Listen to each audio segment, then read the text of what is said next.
বাংলাদেশে লাখ লাখ মাদ্রাসা শিক্ষার্থীদের জন্য প্রযুক্তি শিক্ষা চালু করার জন্য কাতার চ্যারিটির সহায়তা কামনা করেছেন বাংলাদেশের প্রধান উপদেষ্টা অধ্যাপক ডক্টর মোহাম্মদ ইউনূস।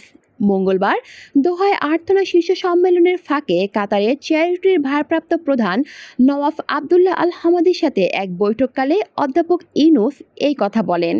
বাংলাদেশে কাতারের সংস্থার চলমান মানবিক প্রচেষ্টার প্রশংসা করেন তিনি, যার মধ্যে রয়েছে এতিমদের জন্য স্পন্সরশিপ প্রোগ্রাম এবং রোহিঙ্গা শরণার্থীদের জন্য এলজিপি বিতরণ। তিনি কম্পিউটার প্রোগ্রামিং, কৃত্রিম বুদ্ধিমত্তা এবং অন্যান্য প্রযুক্তি ভিত্তিক দক্ষতার মতো উদীয়মান প্রযুক্তি শেখার জন্য মাদ্রাসা শিক্ষার্থীদের আগ্রহের উপর জোর দেন। প্রধান উপদেষ্টা বলেন, মাদ্রাসা শিক্ষার্থীদের জন্য যে কোনো সহায়তাকে আমরা স্বাগত জানাবো।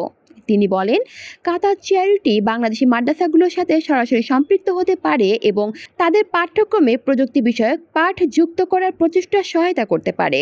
জবাবে কাতার চ্যারিটির প্রধান উল্লেখ করেন যে সংস্থাটি এর মধ্যেই বেশ কয়েকটি মাদ্রাসাকে দক্ষতা এবং জীবিকা নির্বাহের কর্মসূচিতে সহায়তা করেছে। তিনি আশ্বাস দেন যে প্রস্তাবটি গুরুত্ব সহকারে বিবেচনা করা হবে। কলি শিকদার, বাংলা নিউজ নেটওয়ার্ক।